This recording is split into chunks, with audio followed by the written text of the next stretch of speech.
पूर्व प्रधानमंत्री डॉक्टर मनमोहन सिंह पंचतत्व में विलीन हो गए हैं। उनकी अंतिम यात्रा में बड़ी संख्या में लोग शामिल हुए। 26 दिसंबर 2024 की रात दिल्ली के एम्स में उनका निधन हो गया था।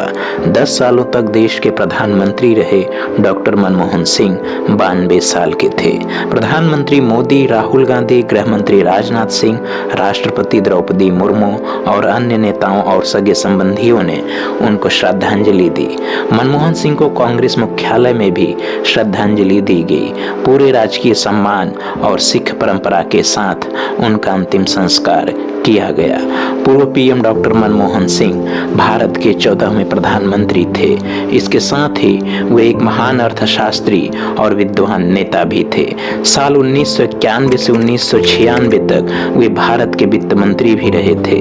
वित्त मंत्री के तौर पर उन्होंने जो काम किए वो आज भी भारत की मजबूत अर्थव्यवस्था की नींव है।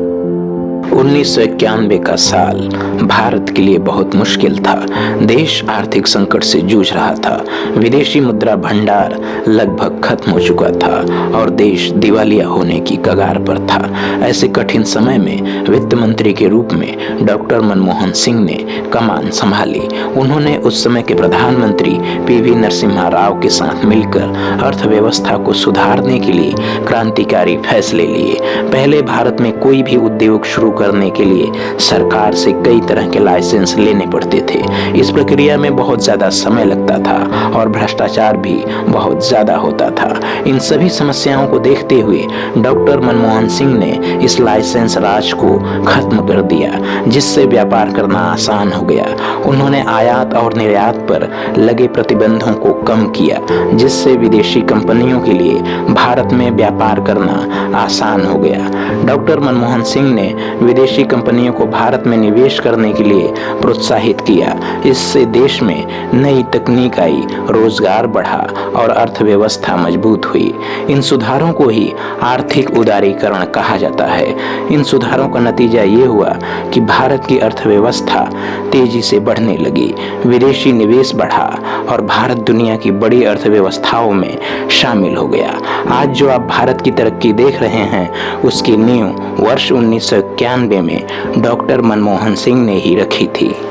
वर्ष 2004 में डॉक्टर मनमोहन सिंह प्रधानमंत्री बने।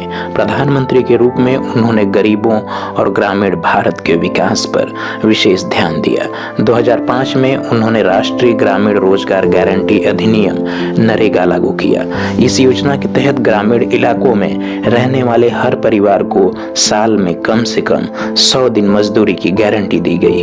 अगर सरकार 100 दिन का काम नहीं दे पाती थी तो उसे बेरोजगारी भत्ता देना पड़ता था। इस योजना से ग्रामीण इलाकों में गरीबी कम हुई और लोगों को शहरों की ओर पलायन भी कम हुआ। बाद में इस योजना का नाम बदलकर महात्मा गांधी राष्ट्रीय ग्रामीण रोजगार गारंटी अधिनियम मनरेगा कर दिया गया। यह योजना आज भी ग्रामीण भारत की अर्थव्यवस्था की रीढ़ है। डॉक्टर मनमोहन सिंह की सरकार ने 2005 में सूचना का अधिकार अधिनियम आरटीआई राइट टू इंफॉर्मेशन को लागू किया। यह एक क्रांतिकारी कानून था जिसने आम आदमी को सशक्त बनाया। इस कानून के तहत भारत का कोई भी नागरिक किसी भी सरकारी विभाग से जानकारी मांग सकता है। इससे सरकारी कामों में पारदर्शिता आई और भ्रष्टाचार भी कम हुआ। सरकारी अधिकारियों को अब इस बात का डर था कि उनके काम पर जनता की नजर है, इसलिए वे ज्यादा जिम्मेदारी से काम करने लगे।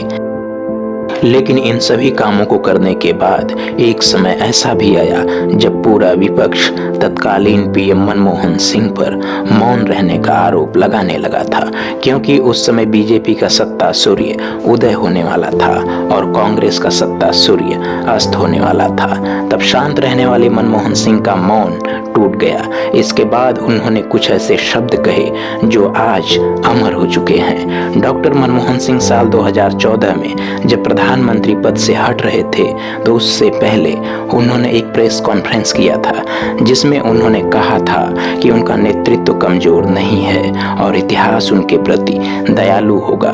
उन्होंने कहा था, मैं यह नहीं मानता कि मैं एक कमजोर प्रधानमंत्री रहा हूँ। मैं ईमानदारी से यह मानता हूँ कि इतिहास मेरे प्रति समकालीन मीडिया या संसद में विपक्ष की तुलना में अधिक दयालु होगा। राजनीतिक मजबूरियों के बीच मैंने अपना सर्वश्रेष्ठ प्रयास किया है। परिस्थितियों के अनुसार मैं जितना कर सकता था उतना किया है। यह इतिहास को तय करना है कि मैंने क्या किया है और क्या नहीं किया है। उस समय भाजपा के प्रधानमंत्री पद के उम्मीदवार नरेंद्र मोदी थे। भाजपा मोदी को एक मजबूत नेता के रूप में प्रचारित कर रही थी। वहीं मनमोहन सिंह पर कमजोर नेतृत्व का आरोप लगाया जा रहा था। इस पर उन्होंने मोदी पर तीखा हमला बोला। उन्होंने 2002 के गुजरात दंगों का जिक्र किया। इससे राजनीतिक माहौल गर्मा गया था। भ्रष्टाचार के आरोपों पर मनमोहन सिंह ज्यादातर चुप रहे। विपक्ष उन पर ताबड़तोड़ हमले कर रहा था। तब मनमोहन सिंह ने अपनी चुप्पी तोड़ दी। उन्होंने सिर्फ एक लाइन कही और पूरे विपक्ष को थोड़ी देर के लिए शांत कर दिया। मनमोहन सिंह ने कहा, हजारों जवाबों से अच्छी है खामोशी मेरी, न जाने कितने सवालों की आबरू रखी। ये उस नेता का जवाब था जिसने अपने पूरे कार्यकाल या यूं कहें कि जीवन भर एक ही सिद्धांत को जिया, और वो ये कि कर्म ही प्रधान है, बाकी वाणी मिथ्या है। डॉक्टर मनमोहन सिंह के निधन से भारतीय राजनीति और समाज के एक युग का अंत हो गया। उनकी नीतियां और योगदान हमेशा याद किए जाएंगे।